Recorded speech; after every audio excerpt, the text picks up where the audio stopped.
कैसे हैं दोस्तों आप लोग। 1 मिनट।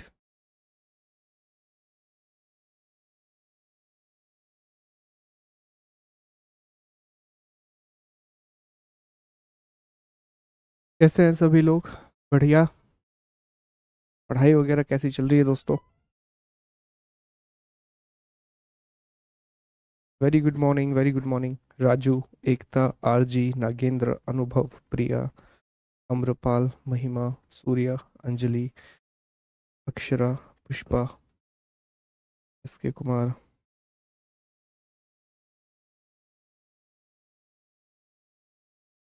मैं बहुत अच्छा हूँ यार, थैंक यू। वेजिटेरियन बॉय यार। भीम, गरिमा। चलिए, तो सब बढ़िया है। उम्मीद यही है कि सबकी पढ़ाई भी बहुत अच्छी चल रही होगी। बढ़िया तरीके से आप चीज़ों को कंटिन्यू कर रहे होंगे।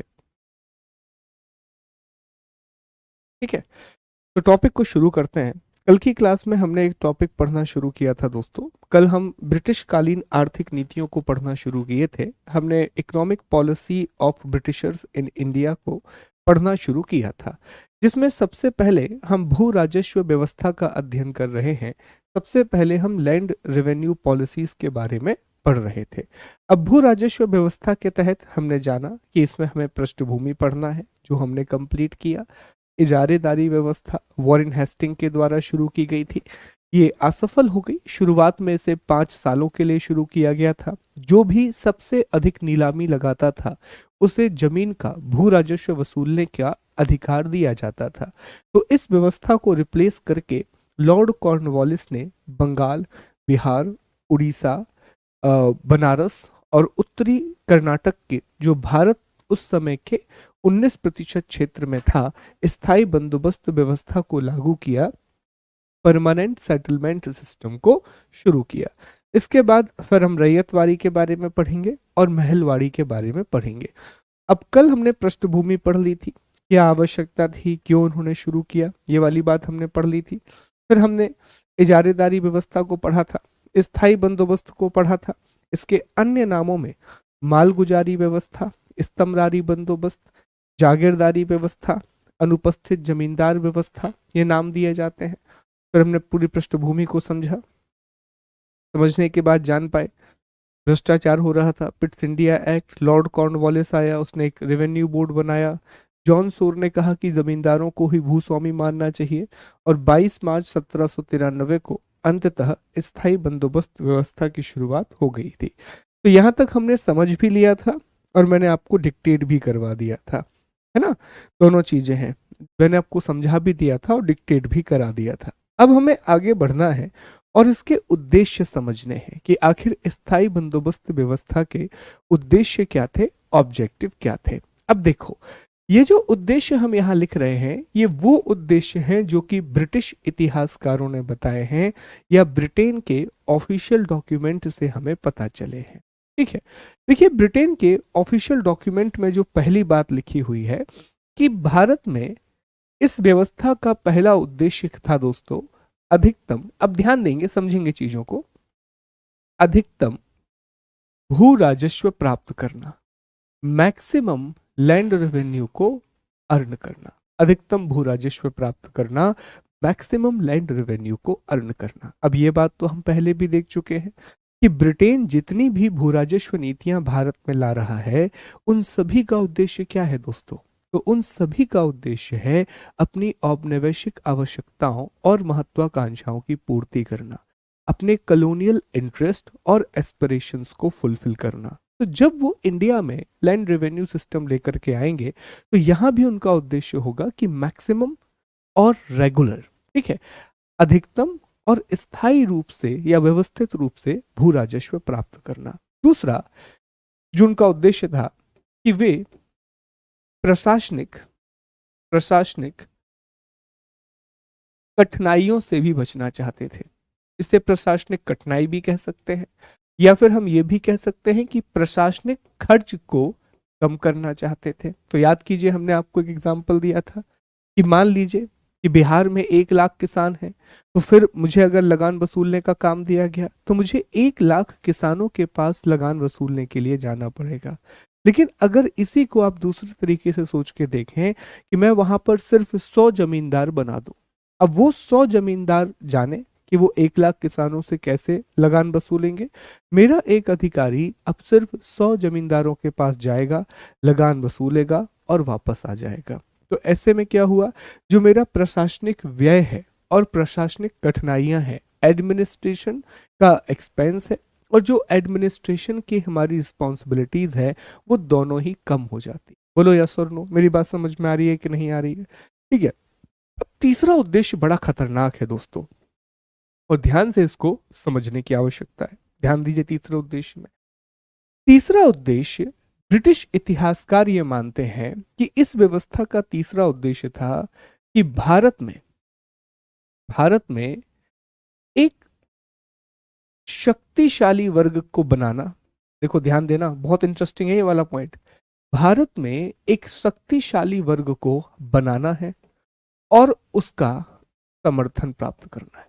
अब आप कहोगे कि सर ये क्या बात हुई, ब्रिटेन क्यों चाहेगा कि कोई शक्तिशाली वर्ग बने और फिर ब्रिटेन उसका समर्थन मांगेगा? तो शक्तिशाली से मतलब ये नहीं कि बहुत राज्य बना दिया आपने किसी का। शक्तिशाली से यहां पर मतलब है जो आर्थिक रूप से सशक्त हो, जो इकोनॉमिकली बहुत ज्यादा पावरफुल हो। अब देखो ये ना, दोनों तरफ से ये पासा पड़ा। ये बड़ी इंटरेस्टिंग कहानी है कि इसके दोनों प्रभाव हुए। अब हुआ क्या, पहले ध्यान से समझो। देखो ब्रिटेन ने क्या किया, ब्रिटेन ने परमानेंट सेटलमेंट के तहत जमींदारों को पूरे अधिकार दे दिए। बोलो यस और नो।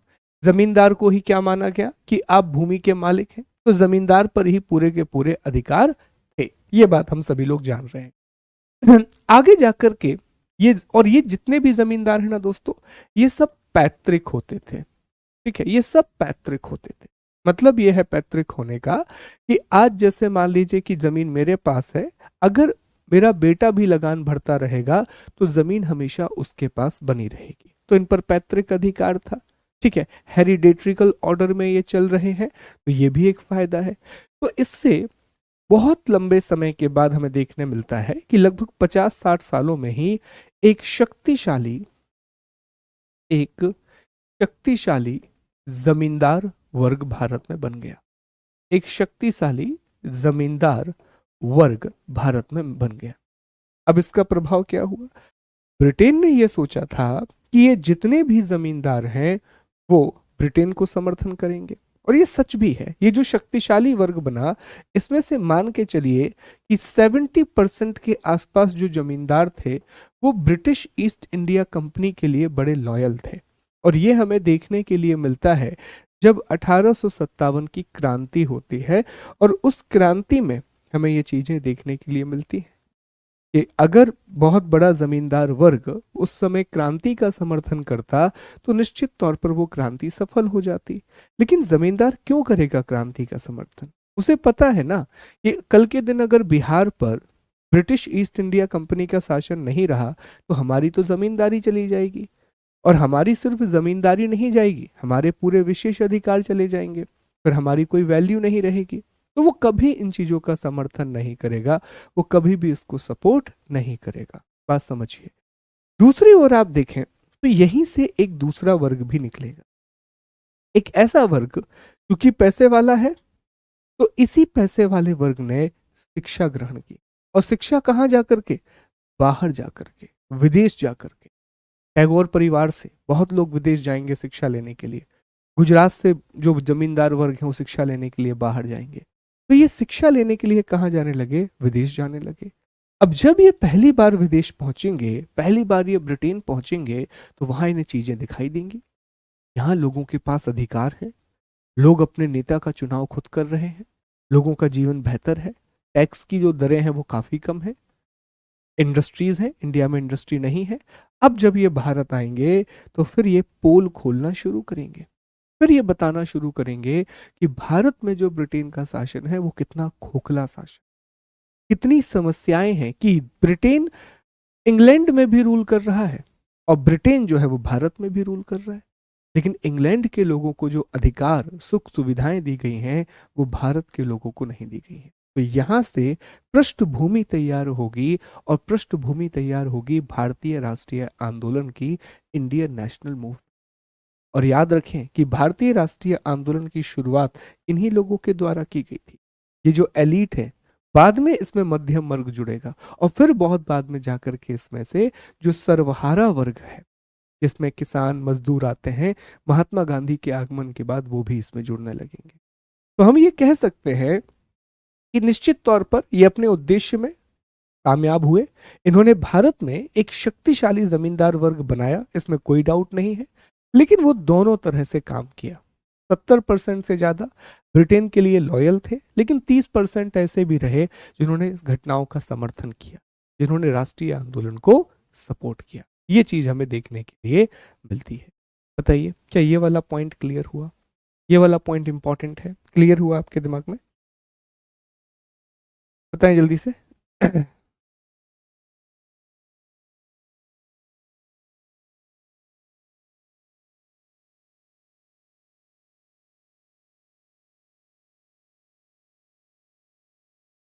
ठीक, ये इंपॉर्टेंट पॉइंट है। और ये देखिए, ये समझने के बाद आप कम से कम स्थायी बंदोबस्त को रिलेट कर पाएंगे नेशनल मूवमेंट से। अब देखो, जैसे मान लीजिए कल के दिन आपसे इंटरव्यू में एक सवाल पूछा गया, कहीं पर भी एक सवाल पूछा गया कि अधिकांश जो राष्ट्रीय आंदोलन का शुरुआती चरण है उसकी शुरुआत बंगाल से ही क्यों हुई? क्या ऐसा क्या था बंगाल वाले क्षेत्र में कि अधिकांश राष्ट्रीय आंदोलन वहीं से निकले? तो उसका एक कारण यह भी है, मैं ये नहीं कह रहा हूं कि सिर्फ यही कारण है, उसका एक कारण यह भी है कि चूंकि यहाँ पर परमानेंट सेटलमेंट था, तो यहाँ बड़े बड़े जमींदारों का उदय हो गया था। तो बड़े जमींदारों के जो बच्चे हैं उन्होंने शिक्षा ग्रहण की। तो पहले तो ब्रिट इंग्लिश शिक्षा उन्होंने भारत में रह के ग्रहण की, फिर पैसा उनके पास बहुत था तो वो ब्रिटेन गए। ब्रिटेन जाकर के उन्होंने शिक्षा ग्रहण करना शुरू किया। और जब वो भारत आए तो फिर उन्हें पता चला कि अच्छा, ये समस्याएं हैं, ये अंतर है, और फिर उन्होंने आंदोलन की शुरुआत की। तो ऐसे प्रश्न भी पूछे जा सकते हैं, याद रखिएगा। ठीक।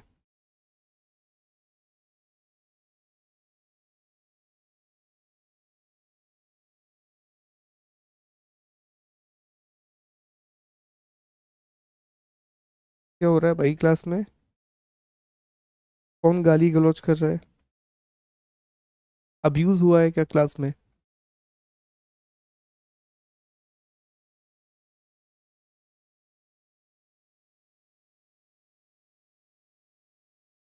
देखो यार, मैं कितनी बार आप लोगों को समझाऊं इस चीज को लेकर के। देखो, कुछ नहीं होगा अभी। आपको क्या लगता है कि टीम आपके कमेंट नहीं देखती है? टीम भी आपके कमेंट देखती है। वो अभी आपको ब्लॉक कर देंगे सब लोगों को, फिर आप मतलब के कमेंट भी नहीं कर पाओगे।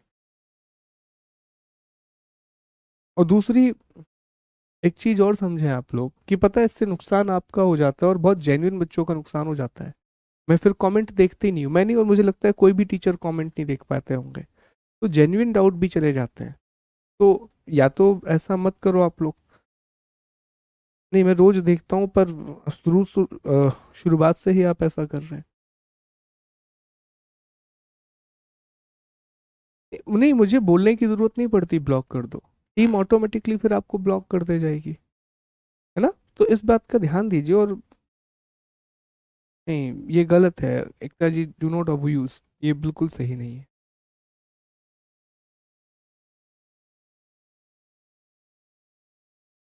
प्लीज थोड़ा सा ध्यान दीजिए इन चीजों के ऊपर, है ना? क्लास का डिकोरम मेंटेन करिए। अगर मैं मेंटेन कर रहा हूँ तो आपको भी मेंटेन करना पड़ेगा। ध्यान दीजिएगा, आप ही लोगों का नुकसान होगा दोस्तों। मैं सच बता रहा हूँ कि मुझे पता है कि कुछ जेन्युइन डाउट भी आते होंगे, पर इस चक्कर में वो सब निकल जाते हैं। चलो, तो अब ध्यान दो, अभी अगले पॉइंट को समझो। चलिए आगे बढ़ते हैं। अब देखो, एक बात और समझो आप। इन्होंने एक उद्देश्य और बताया था, एक ऑब्जेक्ट और बताया ब्रिटेन के लोगों ने।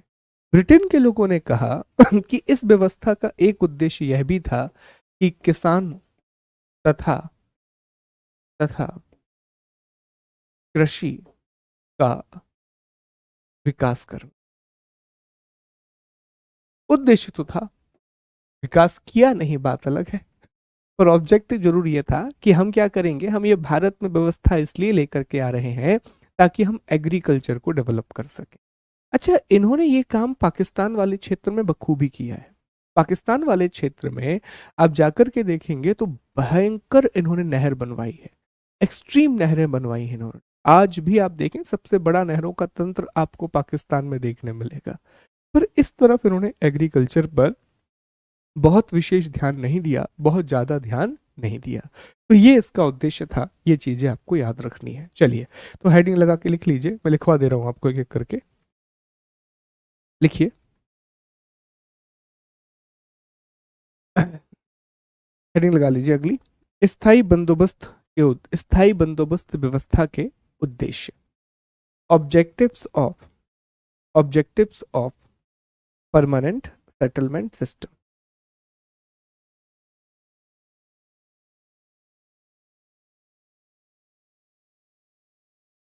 चलो पहला पॉइंट लिखें। मैं बोलना शुरू करूं, तैयार हैं आप लोग लिखने के लिए? थोड़ा सा समय पढ़ाई के लिए निकालेंगे आप लोग, है ना? थोड़ा सा, इतना सा समय निकालेंगे पढ़ाई के लिए तो अच्छा लगेगा। लिख लीजिए कम से कम चीजों को। चलिए लिखे पहला पॉइंट। भू राजस्व की अधिकतम राशि भू राजस्व की अधिकतम राशि स्थायी रूप से प्राप्त करना। भू राजस्व की अधिकतम राशि स्थायी रूप से प्राप्त करना। इंग्लिश में लिखिए। Getting the maximum amount of land revenue permanently. Getting the maximum amount of land revenue permanently।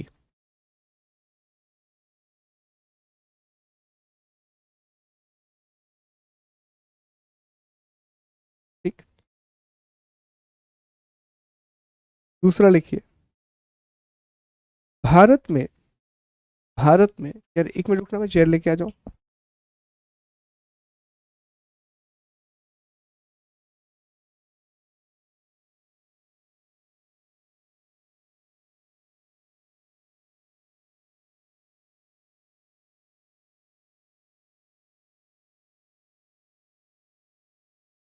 लिखिए। भारत में एक ऐसे भारत में एक ऐसे समर्थक वर्ग का निर्माण करना जो शासन सत्ता में ब्रिटेन का सहयोगी हो। जो, हाँ बिल्कुल, इसका एक रीजन ये भी था, जो शासन सत्ता में ब्रिटेन का सहयोगी हो।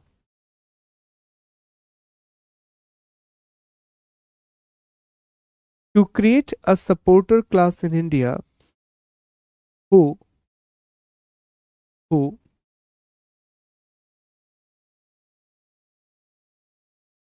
will assist Britishers to rule in India, who will support Britishers to rule in India।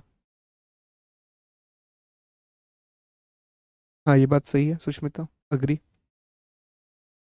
Yes, जमींदार को सीधा टैक्स देना पड़ता था। देखो उसका एक रीजन ये था कि उस रीजन में ना एग्रीकल्चर की अपॉर्चुनिटी बहुत थी, क्योंकि मैदानी क्षेत्र था, लेकिन वहाँ पानी की समस्या थी। तो उन्हें ये लगा कि अगर एक बार हमने यहाँ पे कैनाल्स बनवा दी तो हम बहुत जल्दी इस इन्वेस्टमेंट को वापस निकाल लेंगे, इसलिए उन्होंने इस क्षेत्र में ज़्यादा कैनाल्स बनवाई। ठीक है, चलिए आगे लिखते हैं। अगला पॉइंट लिखिए दोस्तों। प्रशासनिक कठिनाइयों से बचते हुए प्रशासनिक कठिनाइयों से बचते हुए ब्रिटिश आर्थिक हित प्राप्त करना। ब्रिटिश आर्थिक हित प्राप्त करना।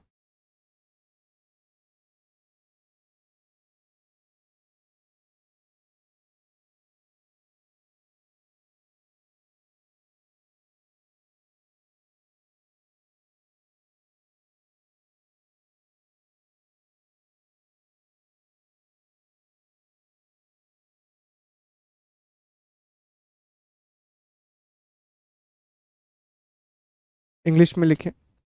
To achieve British economic interest while avoiding administrative difficulties. While avoiding administrative difficulties. ठीक है, मैं रिपीट कर दे रहा हूं। प्रशासनिक कठिनाइयों से बचते हुए ब्रिटिश आर्थिक हितों को प्राप्त करना। प्रशासनिक कठिनाइयों से बचते हुए ब्रिटिश आर्थिक हितों को प्राप्त करना। और आखिरी लिखिए, कृषि का विकास करना। For the development of agriculture. For the development of agriculture.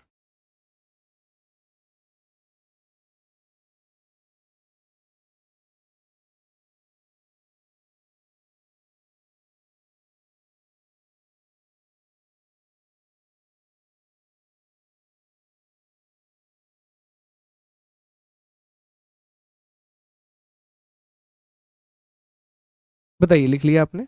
Done, चलो बहुत बढ़िया। अब अगला पॉइंट समझते हैं और फिर इसे नोट डाउन करेंगे।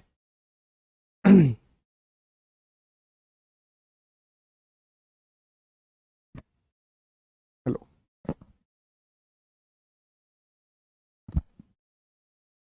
कोई बात नहीं, अगले साल का भर देना, इतना परेशान क्या होना है इसमें। ठीक है, अभी मौका है, थोड़ा अभी अपनी एज हो गई है।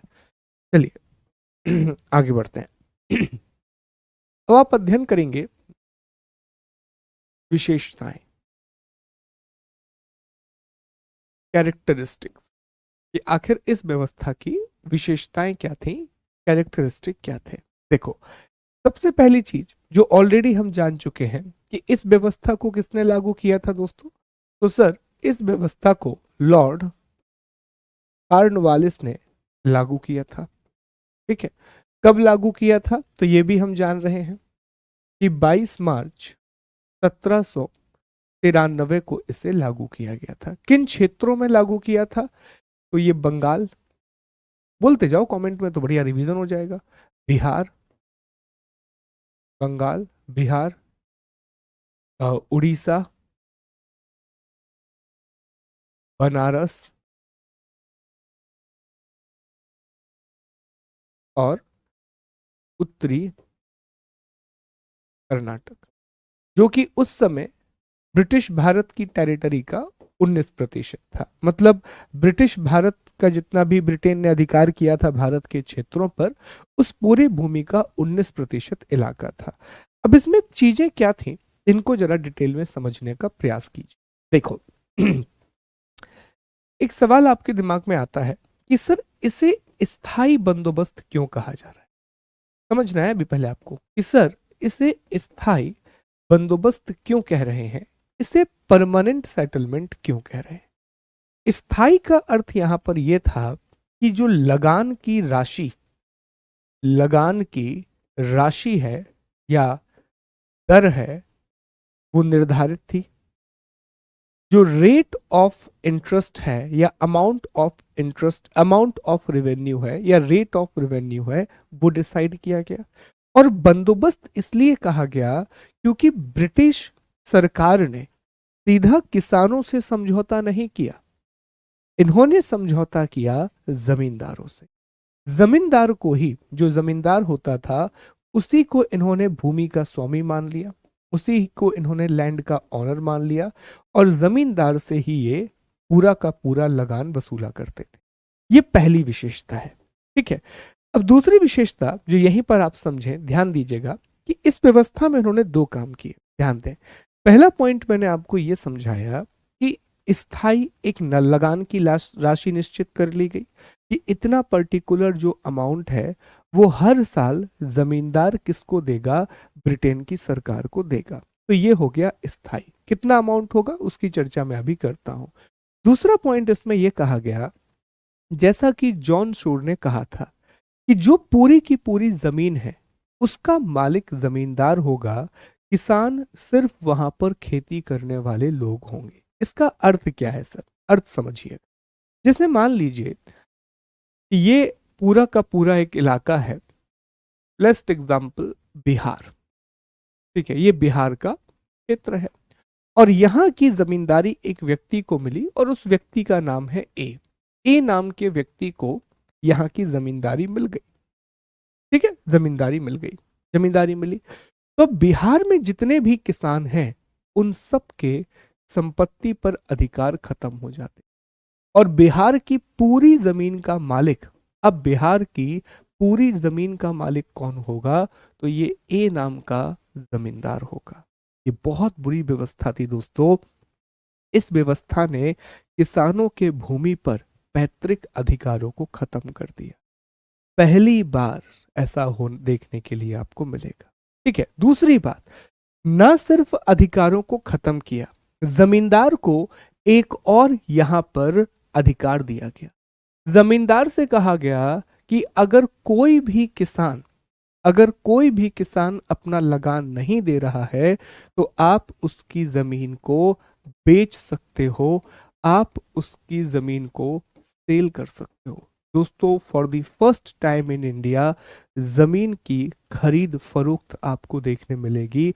For the first time in India Bharat में आपको जो जमीन है उसका परचेसिंग देखने के लिए मिलेगा।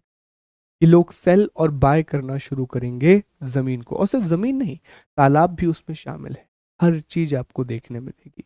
ये इसकी अगली व्यवस्था है। ठीक, अगली चीज इसमें ये समझें, तीसरा जो मैंने स्थाई भी समझा दिया। अब सवाल आपके दिमाग में ये आएगा कि लगान की राशि क्या थी? आपने बताया कि स्थाई बंदोबस्त था, पर लगान की राशि कितनी थी सर? तो दोस्तों, ये कहा गया कि 1774 में, 1774 में कंपनी को जितना भी राजस्व मिल रहा था, उस राजस्व का दोस्तों 1/10 भाग, सॉरी, उसका 1/10 भाग जो है वो किसके पास जाएगा दोस्तों? तो वह है 1/11 भाग। एक सेकंड देंगे, मैं यहां पर लिख दे रहा हूं। देखो, 1774 में जितना भी लगान आ रहा था उसका 1/11 भाग जमींदार के पास जाएगा, और उसका 10/11 भाग ब्रिटिश ईस्ट इंडिया कंपनी के पास जाएगा। इसी में एक प्रावधान जोड़ा गया कि अगर लगान ज्यादा आज बचता है, ज्यादा लगान आ गया, तो उस ज्यादा लगान को जमींदार अपने पास रखेगा। कौन रखेगा अपने पास? जमींदार अपने पास रखेगा। अब इसको उदाहरण के द्वारा समझो। जैसे मान लेते हैं एग्जाम्पल के लिए कि 1774 में ब्रिटिश ईस्ट इंडिया कंपनी को 100 रुपए का लगान हर साल मिल रहा था, या 100 रुपए का भू राजस्व मिल रहा था। अब ये जो 100 रुपए का भू राजस्व कंपनी को मिल रहा है, इसमें से 10/11 जो भाग है वो किसको जाएगा दोस्तों? वह ब्रिटिश ईस्ट इंडिया कंपनी को जाएगा। और इस 100 रुपए का दोस्तों, इस 100 रुपए का जो 1/11 भाग है वो किसके पास जाएगा? वो जमींदार के पास जाएगा। तो उदाहरण के लिए है, कैलकुलेट कर लेना भैया, 1000 को 11 से भाग दे दो, यहाँ 100 को 11 से भाग दे दो, तो कुछ ना कुछ अमाउंट तो आपको मिल ही जाएगा। जैसे 100 को 11 से भाग देंगे तो लगभग मान के चलेंगे लगभग 9 रुपए के आसपास, है ना? कितना अमाउंट आ गया? लगभग 9 रुपए के आसपास का अमाउंट आ गया। तो ये 9 रुपए का अमाउंट किसके पास जाएगा? ये 9 रुपए का जो अमाउंट है दोस्तों, वो तकरीबन तकरीबन ये जो अमाउंट जा रहा है ये जमींदार के पास जाएगा। और वहीं यहाँ पर 1000 है,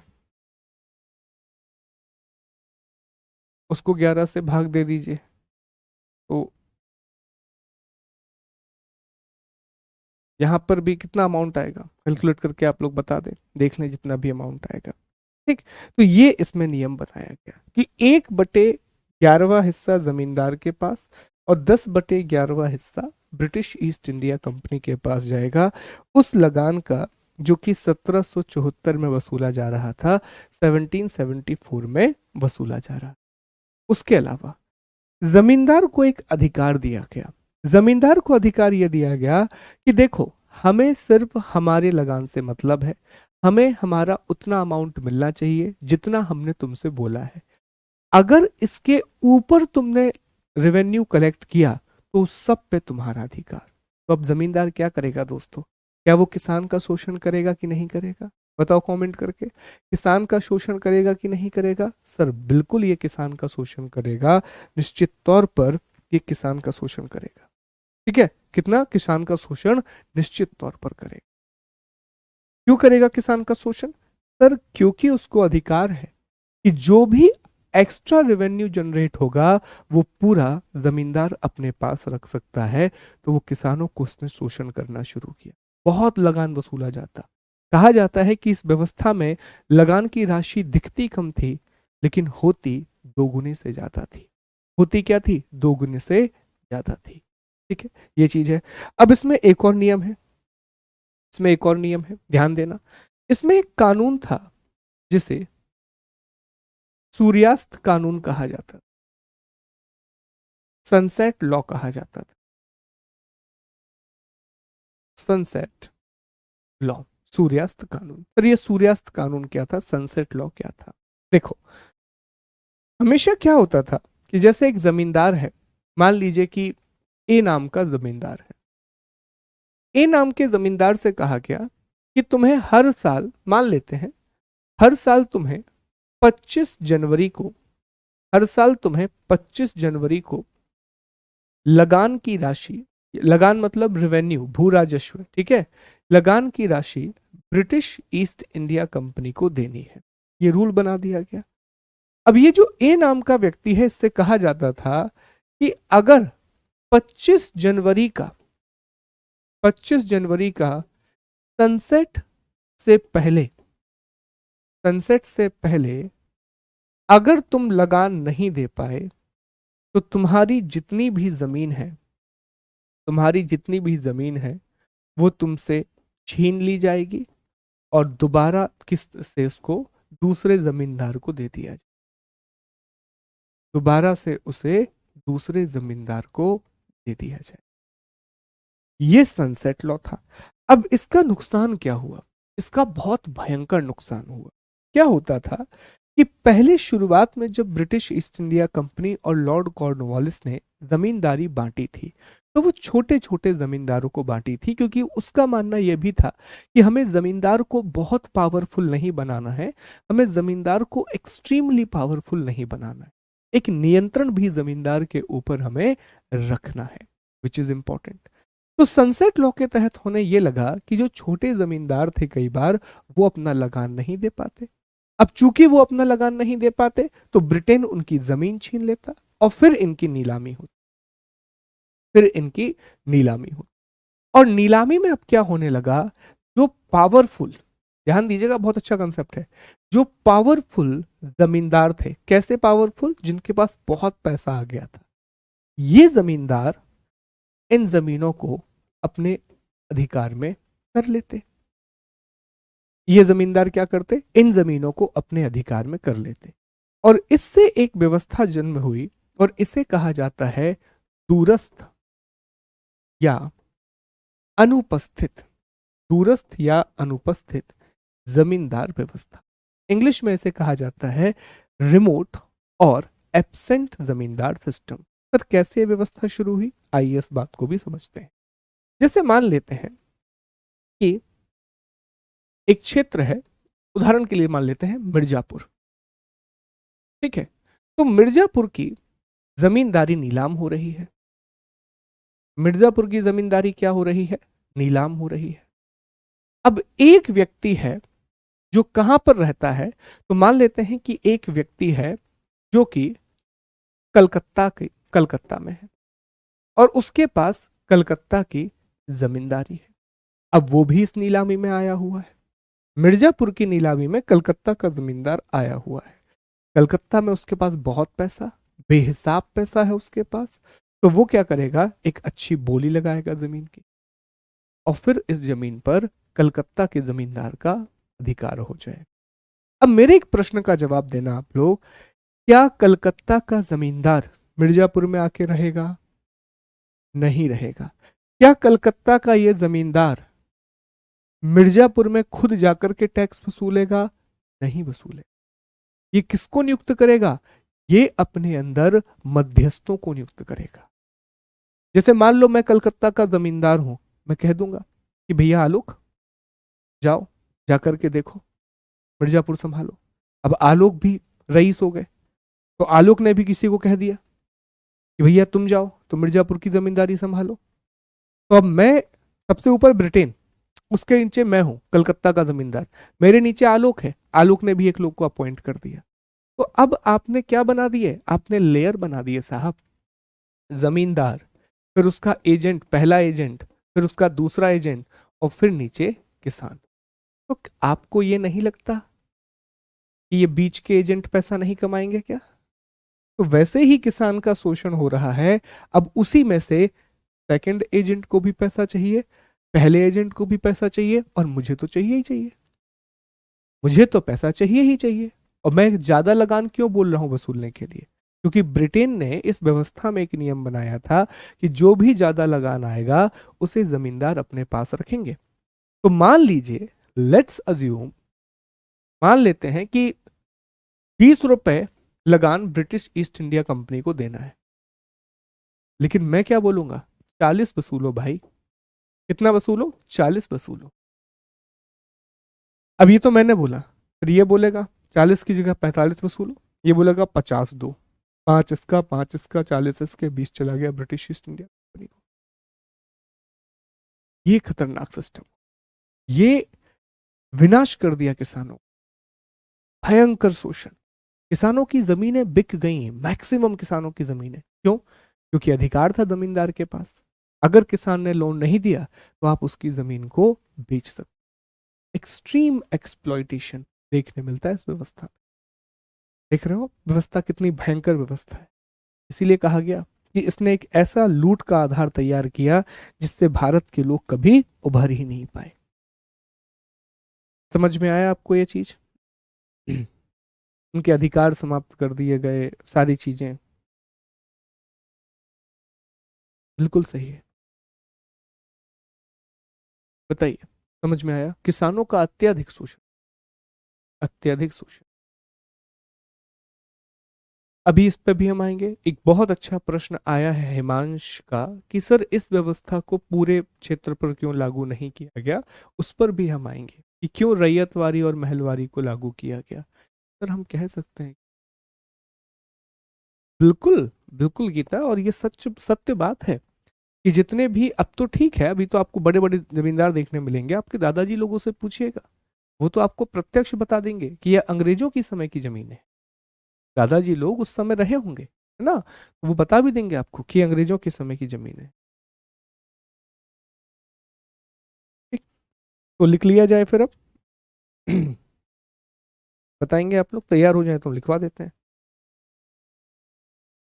तो एक बात बताइए, केजीएस यूजर जिन्होंने जलियांवाला पर गोली चलाई, वैसे भी मैक्सिमम सोल्जर्स तो इंडियंस ही थे ना। दिक्कत ये थी ना कि सब उस समय समझ ही नहीं पा रहे थे, राष्ट्रवाद की भावना का विकास नहीं हुआ था।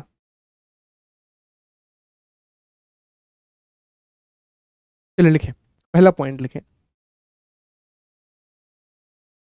लिखिए। नंबर 1, स्थायी बंदोबस्त व्यवस्था में, पॉइंट में लिखना है दोस्तों विशेषता, ठीक है। स्थायी बंदोबस्त व्यवस्था में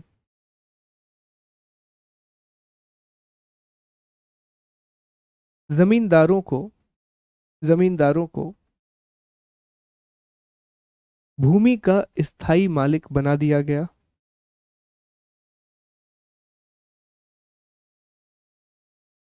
लिखें, स्थायी बंदोबस्त व्यवस्था में जमींदारों को, जमींदारों को भूमि का स्थायी मालिक बना दिया गया, और कृषक मात्र उस भूमि पर खेती करने वाला, और कृषक मात्र उस भूमि पर खेती करने वाला। इंग्लिश में लिखें, zamindars were made, zamindars were made permanent owner of the land, permanent owner of the land, whereas, whereas farmers were meant to do, agriculture only. Farmers were meant to do agriculture only. Zamindars were made permanent owner of the land, whereas farmers were meant to do agriculture only. दूसरा लिखें,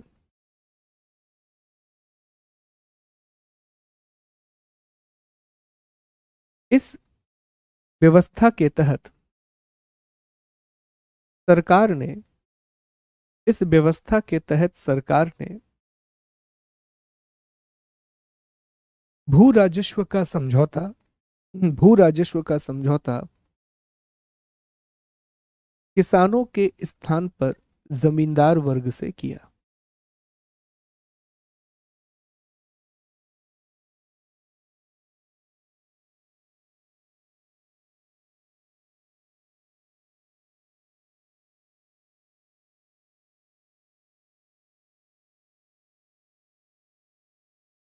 लिखें, इस व्यवस्था में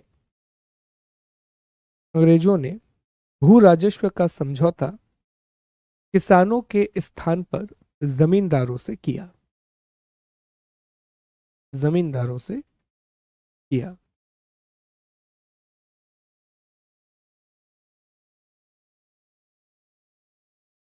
लिखें इसमें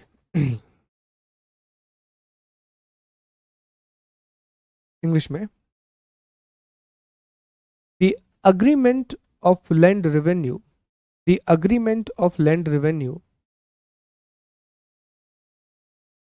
was made with the zamindar instead of farmers was made with the zamindar instead of farmers instead of farmers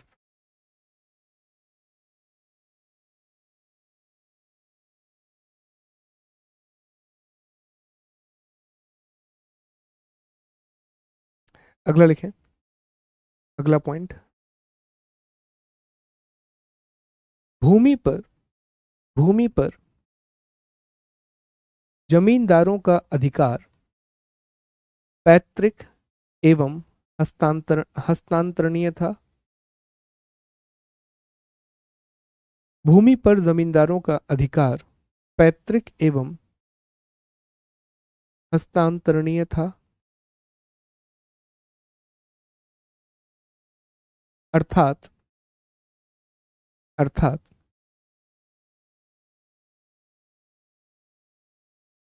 अर्थात उन्हें उनकी भूमि से तब तक पृथक नहीं किया जा सकता जब तक वे निश्चित लगान सरकार को दे रहे हैं। जब तक वे निश्चित लगान सरकार को दे रहे हैं। इंग्लिश में लिखिए, zamindars right on the land was paternal and transferable। जरूर बताऊंगा। Zamindars right on the land was paternal and transferable, comma, they could not be separated from their land if they continued to pay their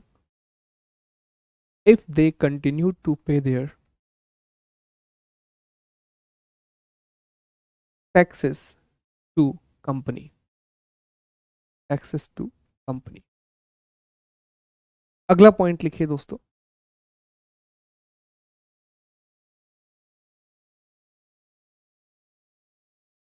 इस व्यवस्था में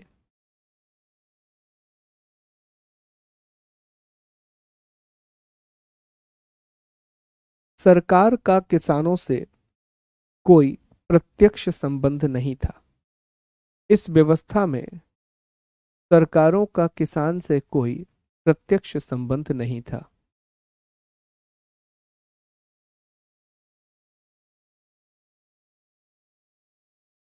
There was no direct control. There was no direct. There was no direct communication between government and farmers. Between government and farmers.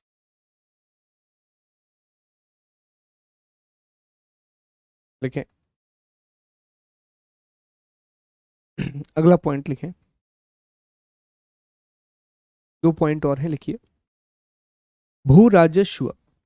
भू राजस्व की राशि को स्थायी बना दिया गया. भू राजस्व की राशि को स्थायी बना दिया गया, जिसे जिसे जमींदारों को प्रतिवर्ष प्रतिवर्ष जमा करवाना होता था. जिसे जमींदारों को प्रतिवर्ष जमा करवाना होता था. लिखें इंग्लिश में. amount of land revenue was fixed. You can say yes or लिखें. The amount of land revenue got fixed by this system, and zamindar was responsible to pay it on yearly basis. And zamindar was responsible to pay it on yearly basis. On yearly basis. देखिए इसमें अगला हिस्सा.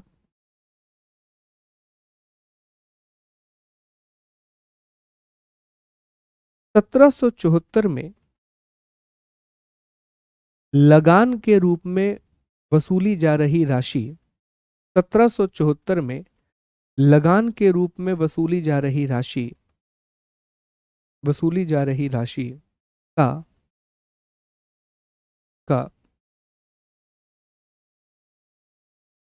10/11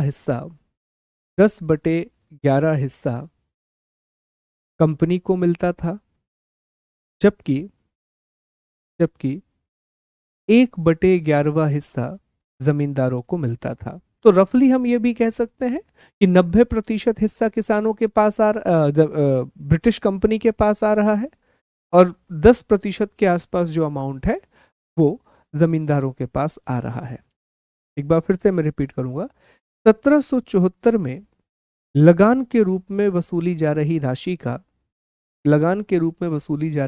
का 10/11 हिस्सा company को, जबकि 1/11 हिस्सा जमींदारों को मिलता था.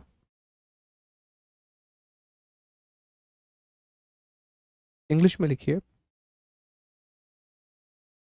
The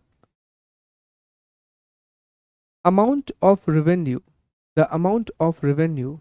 was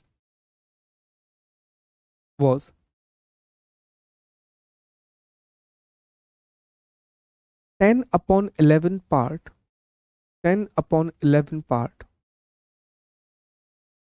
to British East India Company and 1/11 part to zamindar, based on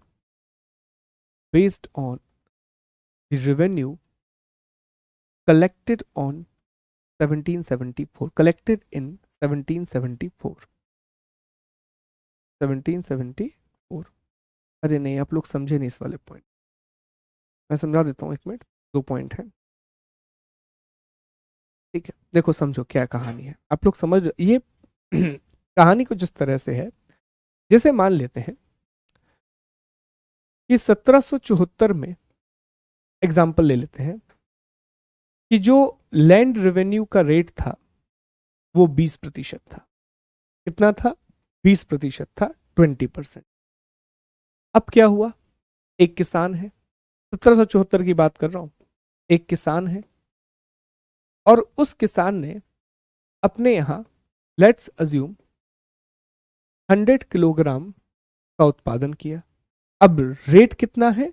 20%। तो कितना उसे लगान देना पड़ेगा? तो सर 20% उसे भू राजस्व देना पड़ेगा, 20%।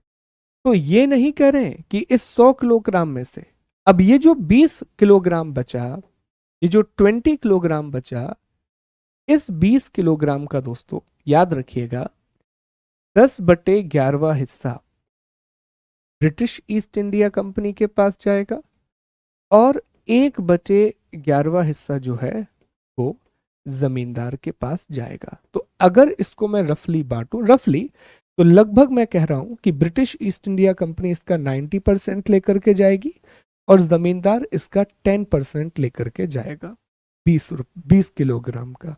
तो इस तरह डेटा निकलता था, ये नहीं कि उत्पादन में से, नहीं तो फिर किसान तो मर जाएगा ना। तो जो 1774 में जितना भी हम भू राजस्व ले रहे थे उसका 10/11 हिस्सा कंपनी के पास और 1/11 हिस्सा जो है वो जमींदार के पास जाएगा। अब समझ में आया क्या बोलना चाह रहा था? क्लियर है ये पॉइंट? बताओ, यस और नो, क्लियर है ये पॉइंट?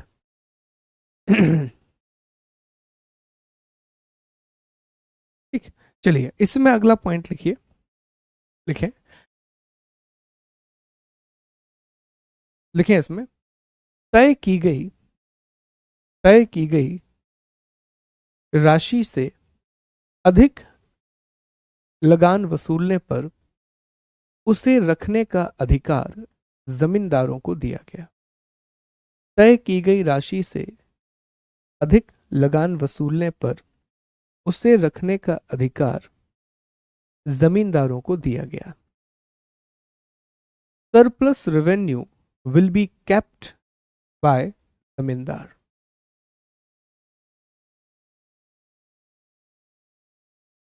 ठीक है, surplus revenue was kept by, surplus revenue was kept by जमींदार। ठीक, चलिए क्लियर है। अगला पॉइंट लिखिए,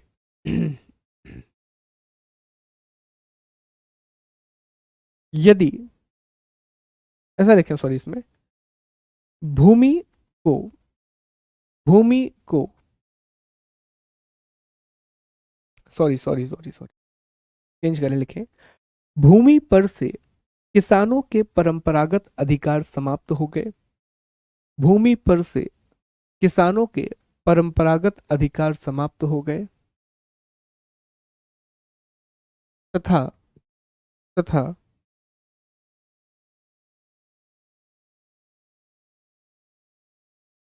भूमि को खरीद बिक्री के योग्य बना दिया गया, तथा भूमि को खरीद बिक्री के योग्य बना दिया गया। बताता हूं कैसे, एकलव्य, एक मिनट। भूमि को खरीद बिक्री के योग्य बना दिया गया। इंग्लिश में लिखें, traditional, traditional rights of farmer on land was ended. Traditional rights of farmer on land was ended, and and land became a subject to purchase and sale, and land became a subject to purchase and sale। बता रहा हूँ, बस एक minute दीजिए।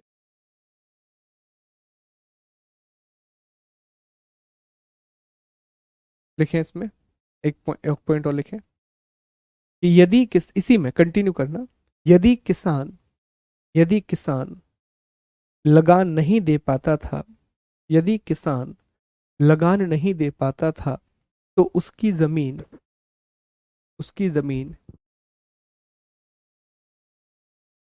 जमींदार के द्वारा बेच दी जाती थी। तो उसकी जमीन जमींदार के द्वारा बेच दी जाती थी।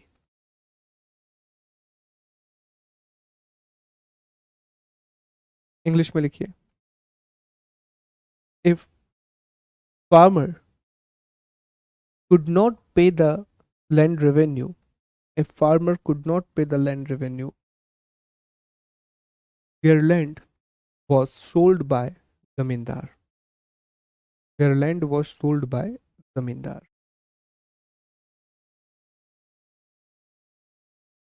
चलिए अगला पॉइंट लिखेंगे।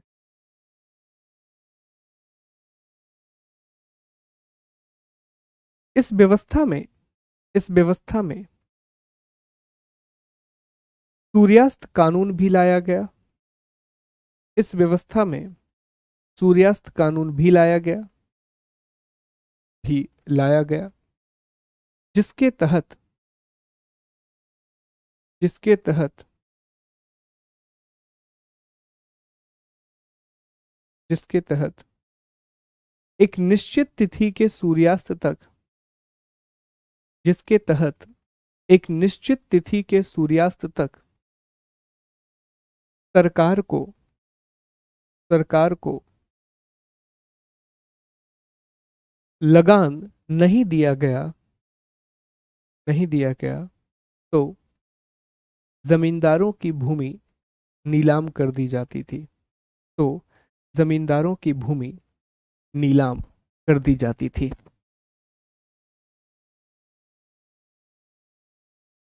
तो जमींदारों की भूमि नीलाम कर दी जाती थी। लिखें, under the sunset law under the sunset law land of the जमींदार लैंड ऑफ द जमींदार, मैं बता रहा हूँ सुष्मिता, उस पे आ रहा हूँ, बस ये लिख लूं मैं।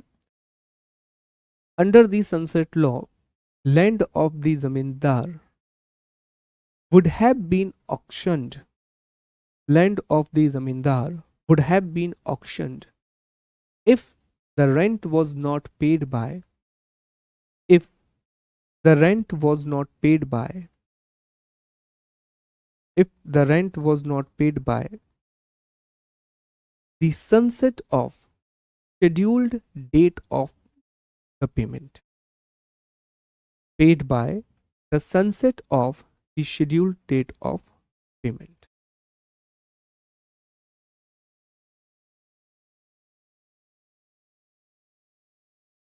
ओके, अब आप लोग का एक प्रश्न है, दो तीन लोगों ने एक प्रश्न पूछा कि सर जब ये अमाउंट फिक्स हो गया था जब ये अमाउंट फिक्स हो गया था कि 1774 के हिसाब से ही लगान लिया जाता था, तो सरप्लस क्यों? तो एक बात आप समझो, कंपनी ने क्या कहा कि इतना तुम हमें लाके दो। एग्जाम्पल के लिए मान लो, और अच्छा एग्जाम्पल ले लो और आपको समझ में आएगा। इसको ऐसे मान लो कि 1774 में जो कंपनी है वह बंगाल से, मान लेते हैं उदाहरण के लिए कि वह बंगाल से कुल 1100 रुपए का लगान ले रही थी, मान लेते हैं इस बात को लिए। अब इस 1100 का, या इसको ऐसा मान लेते हैं और इजी करते हैं कि कंपनी कुल 1000 रुपए का लगान वसूल रही थी। अब यह कहा गया स्थायी बंदोबस्त में कि इस 1000 का 90% मतलब कितना हुआ, 900 रुपए, किसको चाहिए? British east India company. और इसमें जो 10% बचेगा, अर्थात 10 रुपए जो बचेंगे वो जमींदार के पास रहेंगे। कंपनी ने यह कहा कि हमें मतलब नहीं है कि तुम बंगाल से 1000 का लगान वसूल रहे हो या 2000 का, हमें कितना पैसा चाहिए? 900। इसके ऊपर तुम जितना भी वसूल लो वो तुम्हारा। आप समझे बात को?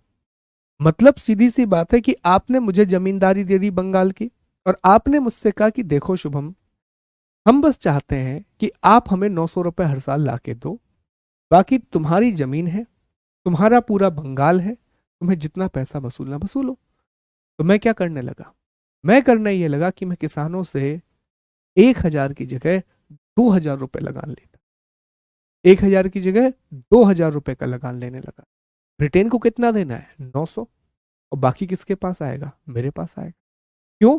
क्योंकि स्थायी बंदोबस्त में क्लॉज है, और क्लॉज क्या है कि अगर लगान के अतिरिक्त आपने लगान वसूला तो वो राशि जमींदार अपने पास रखेगा।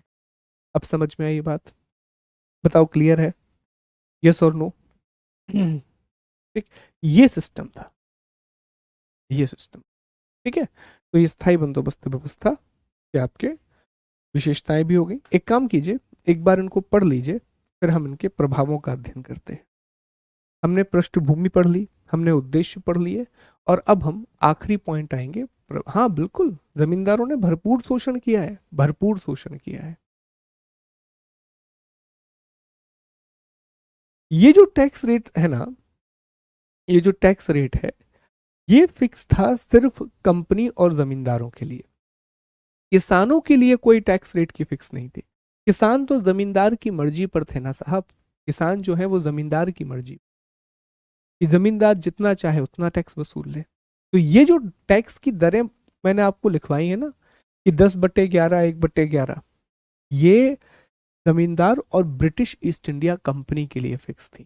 किसानों के लिए कुछ भी फिक्स नहीं था। किसानों का तो भरपूर शोषण किया गया है, भरपूर। और स्थायी बंदोबस्त जैसा शोषण तो कहीं देखने नहीं मिलेगा, क्योंकि आपने जमींदार को एक खुले और भूखे शेर की तरह लोगों पर छोड़ दिया है। जितना उससे हो सका उसने उतना काम किया। ठीक है, चलिए, क्लियर है? बताइए, यहां तक समझ में आया?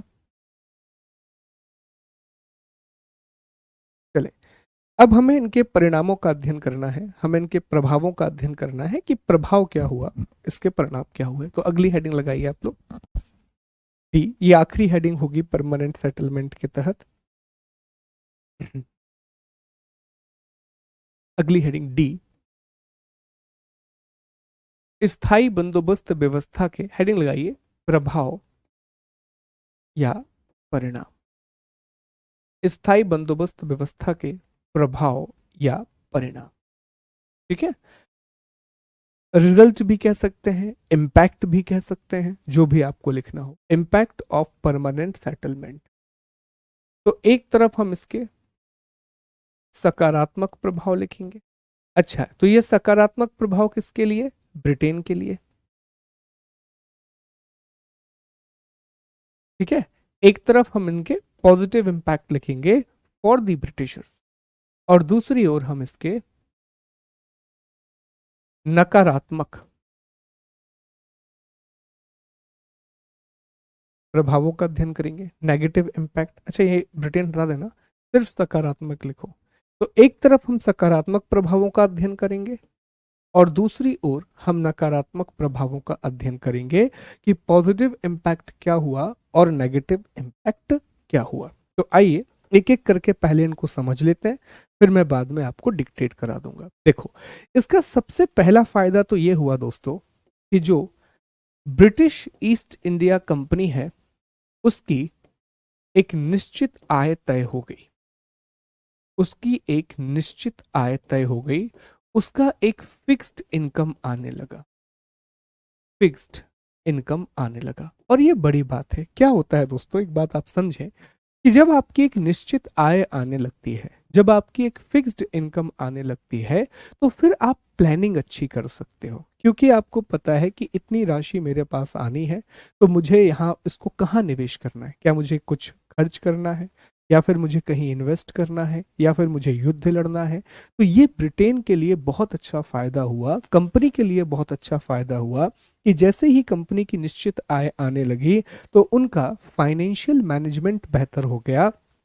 इससे क्या हुआ, उनका वित्तीय, जो वित्तीय प्रबंधन है, जो फाइनेंशियल मैनेजमेंट है, जो फाइनेंशियल मैनेजमेंट है, वो और बेहतर हो गया। तो ये आप अपनी जिंदगी से भी समझ सकते हैं, कि जब आपकी जिंदगी में एक निश्चित आय आपको मिलने लगेगी, एक परमानेंट इनकम आपको मिलने लगेगी, तो उससे फिर आप क्या कर सकते हैं कि अल्टीमेटली अपनी लाइफ को और बेहतर कर सकते हैं, आपका फाइनेंशियल मैनेजमेंट और अच्छा हो सकता है। ठीक है, ये चीज आपको याद रखनी है, this is very very much important. तो ये पहला काम हुआ, ब्रिटिश ईस्ट इंडिया कंपनी का पहला फायदा हुआ।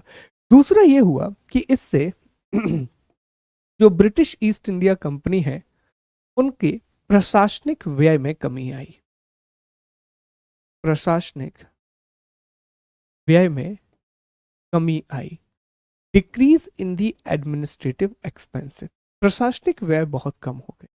जो उनके एडमिनिस्ट्रेटिव एक्सपेंसेस हैं ये काफ़ी कम हो गए। कैसे? तो ये मैंने आपको बता ही दिया है, क्योंकि वो ज़मींदारों से लगान वसूलते थे और ज़मींदार खुद लगान जमा करने के लिए आते थे। तो ऐसा नहीं था कि इन्हें बहुत बड़े राजस्व अधिकारी रखने पड़े हों जो हर व्यक्ति से जाकर के भू राजस्व को वसूलें। तो उनका एक्सपेंसेस भी कम हो गया, ये भी उनको एक बड़ा फायदा मिला। तीसरा जो फायदा है, मैं थोड़ा इसको ऊपर करेंगे हम, जो तीसरा फायदा यहाँ पर मिला ब्रिटेन को, कि उन्होंने एक ऐसा जमींदारी वर्ग बना लिया दोस्तों, उन्होंने एक ऐसा जमींदारों का वर्ग बना लिया जो कि ब्रिटिश ईस्ट इंडिया कंपनी को समर्थन करता था, जो कि ब्रिटिश ईस्ट इंडिया कंपनी को सपोर्ट करता था। बट नेचुरल सी बात है दोस्तों, जमींदार क्यों सपोर्ट नहीं करेंगे? जमींदार तो उछल कूद करके सपोर्ट करेंगे, क्योंकि उन्हें क्या मिल गया, उन्हें तो वहां से एक राशि मिल रही है, उन्हें तो एक निश्चित अमाउंट मिल रहा है। तो वो तो निश्चित तौर पर किसका समर्थन करेंगे? ब्रिटेन का ही समर्थन करेंगे, निश्चित तौर पे ब्रिटेन का समर्थन करेंगे। और इससे क्या हुआ, ये जो जमींदार वर्ग है ये हमेशा ब्रिटेन के प्रति लॉयल रहा, और जब भी भारत में कोई बड़े विद्रोह होते ये उनको दबाने में पूरी शक्ति लगा देता, ब्रिटेन का पूरा साथ देता, आर्थिक रूप से भी साथ देता, हर प्रकार से साथ देता।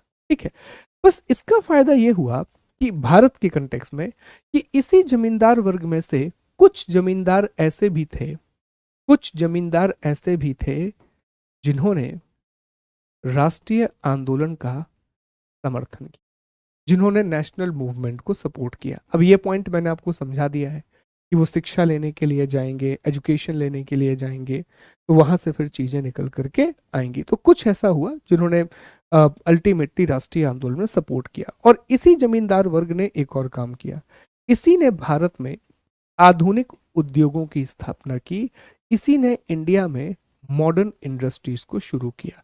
कैसे शुरू किया? तो देखें, पैसा तो सिर्फ जमींदारों के पास है, तो अगर भारत में कोई भी नई इंडस्ट्री लगानी है तो वो नई इंडस्ट्री भी किसने लगाई? इस जमींदारी वर्ग ने लगाई। ये जो लैंडलॉर्ड का सेगमेंट है, इस जमींदार वर्ग के पास ही पैसा था, तो यही भारत में शुरुआत के उद्योगपति भी बनते हैं, यही इंडिया में शुरुआत के जो इंडस्ट्रियलिस्ट हैं वो भी यही बनते हैं। ठीक है, इन्होंने शिप में बहुत पैसा लगाया, ये ट्रांसपोर्ट किया करते थे, भारत से चाइना तक ये अपनी जहाजें भेजा करते थे जिसमें अफीम जाता था। बहुत पैसा मिला वहां से, बहुत पैसा मिला। फिर इन्होंने फैक्ट्रीज लगाना शुरू कर दिया, कॉटन की फैक्ट्री लगाई, कपड़े बनाने की फैक्ट्री लगाई। ठीक है, उससे बहुत पैसा मिला। तो ये सारी चीजें भी इन्होंने ही की। तो ये जमींदारी वर्ग से दो हमें फायदे भी देखने के लिए मिलते हैं, दो प्रॉफिट भी हमें देखने के लिए मिलते हैं।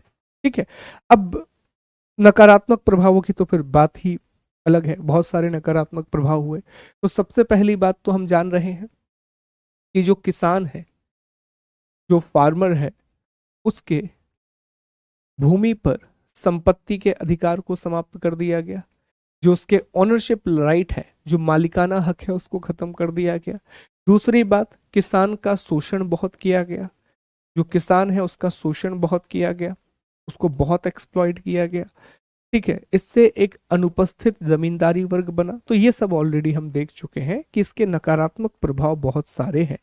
किसानों के भूमि पर से परंपरागत अधिकार समाप्त हो गए, जमींदार अधिक उत्पादन हेतु किसानों को प्रताड़ित करते थे, किसान कर्ज लेने लगे। तो पहली बार आपको देखने के लिए मिलेगा कि किसान कर्जदार बन चुके हैं। ठीक, उत्पादन में कमी आई। तो ये सारी चीजें हमें देखने के लिए मिलती है। क्लियर?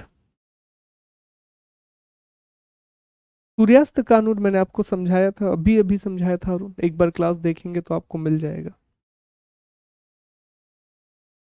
नेगेटिव इम्पैक्ट बहुत ज्यादा है। चलिए, क्लियर है, यहां तक सारी बातें स्पष्ट है? ठीक है, चलो अब एक बात और समझ लो, कुछ कथन, कुछ स्टेटमेंट।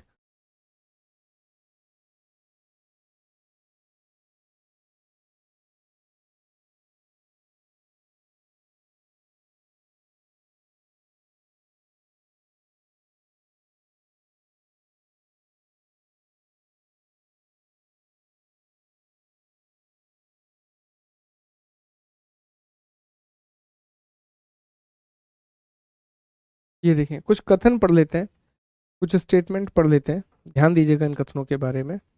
देखो, अलग अलग स्टेटमेंट है स्थायी बंदोबस्त के बारे में। जैसे पहला कथन यहाँ पर आप देखिए लिखा हुआ है, आरसी दत्त ने लिखा है कि यदि स्थायी बंदोबस्त का उद्देश्य बंगाल में राजभक्त जमींदारों को उत्पन्न करना था तो इस उद्देश्य में कंपनी को सफलता प्राप्त हुई। If the object of the permanent settlement was to produce completely loyalistic जमींदार in Bengal, this objective was met with the great success। तो यही मैंने आपको बताया कि इसने जमींदारों का एक ऐसा वर्ग बना दिया, एक ऐसा समर्थित वर्ग बना दिया जमींदारों का जो ब्रिटेन के लिए बहुत लॉयल था। तो आरसी दत्त ने इस बात को अपनी किताब में लिखा है। रॉबर्ट्स एक स्टेटमेंट लिखते हैं कि स्थायी भू व्यवस्था ने ब्रिटेन शासन को स्थायित्व और लोकप्रियता प्रदान की, प्रांत को सबसे अधिक समृद्धशाली बनाने में सहायता। ये गलत स्टेटमेंट, ठीक है, ये क्या है, ये गलत स्टेटमेंट है। तो इन्होंने अपने चश्मे से लिखा है, इनके हिसाब से ये बहुत अच्छी व्यवस्था थी, इससे किसानों का शोषण नहीं हुआ बल्कि राज्य में तरक्की आई, ऐसा कहा है रॉबर्ट्स ने, जो गलत है।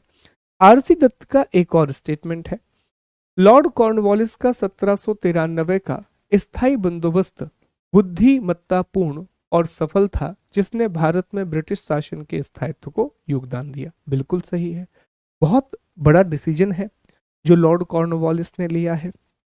इसलिए बड़ा डिसीजन है क्योंकि इस समय आप देखें, इस प्रकार की व्यवस्था लागू करना, जमींदारों को इतने अधिकार देना, किसानों से पूरे अधिकार छीन लेना आसान नहीं था, और इस व्यवस्था में पूरा दायित्व जमींदारों का था, सरकार को कुछ करना ही नहीं था, सरकार को एक निश्चित आय मिलने लगी, तो बड़ा अच्छा था ये, ठीक है।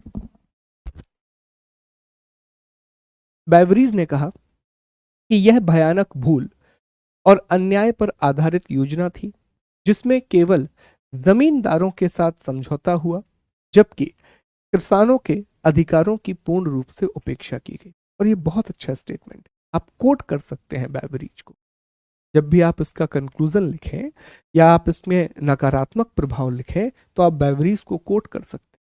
बेवरीज ने माना है ये बात, ये बहुत बुरी व्यवस्था थी, इससे किसानों का अत्यधिक शोषण हुआ, एक्सट्रीम एक्सप्लॉइटेशन हुआ है फार्मर्स का, ठीक है। कार्वर महोदय ने लिखा है कि इस व्यवस्था ने अनुपस्थित जमींदारों का एक ऐसा वर्ग निर्मित किया जो ग्रामीण अर्थव्यवस्था के लिए युद्ध, अकाल तथा महामारी जैसा घातक हुआ। इतनी बड़ी बात लिख रहे हैं, मतलब ये एक्सेप्ट कर रहे हैं ये गलत है, ठीक है। This system created such a class of absent landlord which proved to be as fatal to the rural economy as war, famines और द एपिडेमिक। इन चीजों को कोट कर सकते हैं, है ना। आरती दत्त का स्टेटमेंट कि भैया अपना उद्देश्य प्राप्त कर लिया, कार्वर का स्टेटमेंट, और रॉबर्ट्स ने लिखा दोबारा से एक और स्टेटमेंट, यदि स्थायी बंदोबस्त केवल 10 या 20 वर्षों के लिए लागू होता तो निश्चित ही उत्तरवर्ती त्रुटियों को दूर किया जा सकता था। मतलब ये इनको जस्टिफाई कर रहे हैं, पी रॉबर्ट्स कह रहे हैं कि देखो कुछ बुरा नहीं था, थोड़ी बहुत बुराइयां थी, उन्हें भी ठीक किया जा सकता था, ठीक। अब आपके लिए एक छोटा सा होमवर्क है, यहाँ पर सकारात्मक प्रभाव लिखे हैं, तो ये आप लिखोगे अपनी कॉपी में, बस 4 ही पॉइंट दे रहा हूँ, ज़्यादा नहीं दे रहा हूँ, चाहो तो इसको जब तक पीडीएफ ना आए तो उसको आप वीडियो से भी लिख सकते हो। 4 पॉइंट ये लिख लेना और बस ये नकारात्मक प्रभाव और ये खत्म, ठीक है, इतना लिख लेना बस। सकारात्मक प्रभाव में 4 पॉइंट लिख लेना और ये नकारात्मक प्रभाव में लिख लेना। इंग्लिश में भी एक बार देख लो, नेगेटिव इम्पैक्ट लिखे हुए हैं यहाँ पर, ओके, ये नेगेटिव इम्पैक्ट है और ये पॉजिटिव इम्पैक्ट, बस इतना लिख लेना, दैट्स इट, ठीक। स्टेटमेंट चाहो तो लिख लेना, ना चाहो तो छोड़ भी सकते हो और अपने नोट्स में लिख सकते हो कि स्टेटमेंट पढ़ना है। कल हम रैयतवारी की बात करेंगे, tomorrow we will study ryotwari system, और महलवारी की चर्चा भी कल कर लेंगे, ठीक है। इतना लिख लेंगे आप लोग। मुझे पता है 11 घंटे क्लास चलती है, लेकिन मुझे एक बात बताओ, 8 पॉइंट लिखने में आपको 10-12 मिनट लगेंगे। अभी मैं आपको लिखवाना शुरू करूंगा, आपकी दूसरी क्लास है क्या 10 बजे से, है ना, आप ही 10, और सर मुझे लिखवाना है, मैंने समझा तो दिया ही है आपको, थोड़ा सा कई बार कॉपरेट भी कर लेना चाहिए। As a negative impact your friend, yes yes yes yes, ये अच्छा इन्होंने पॉइंट दिया कि कि सर जो फर्टिलिटी ऑफ लैंड है वो भी डिक्रीज हो गई, और ये बिल्कुल सही बात है। देखो होने ये लगा था दोस्तों, मैं इसको और अच्छे से एक्सप्लेन करता हूँ। प्रॉब्लम ये आ गई कि जैसे ही जमींदारों को पता चला कि यार अब हमें ही सारी चीजें वसूलनी है, तो जमींदारों ने कमर्शियल क्रॉप को उगाने पर फोकस किया। जमींदारों ने नगदी फसलों के उत्पादन पर फोकस करना शुरू कर दिया। अब ये नगदी फसलों के तहत क्या करते कि ये इंडिगो उगाने को बोलते, जहां जहां था वहां चाय उगाने को बोलते। तो उससे किसानों की आय तो बढ़ी नहीं, क्योंकि लगान का बहुत बड़ा हिस्सा कौन ले जा रहा था? जमींदार ले जा रहा था। जो लगान का हिस्सा है वो कौन ले जा रहा था? जमींदार ले जा रहा था। लेकिन इससे खाद्यान्न उत्पादन में कमी आई, इससे फूड प्रोडक्शन में बहुत कमी आई। और जब भी भारत में अब अकाल आता तो वो अकाल बहुत भयावह होता। क्यों भयावह होता? क्योंकि हम कमर्शियल क्रॉप पर ज्यादा फोकस करने लगे, और हमें ज्यादा फोकस करना चाहिए था फूड ग्रेन्स पर। तो ये भी एक बहुत बड़ा इम्पैक्ट हुआ। ठीक है, तो इसको भी आप समझेंगे। अंडरस्टूड?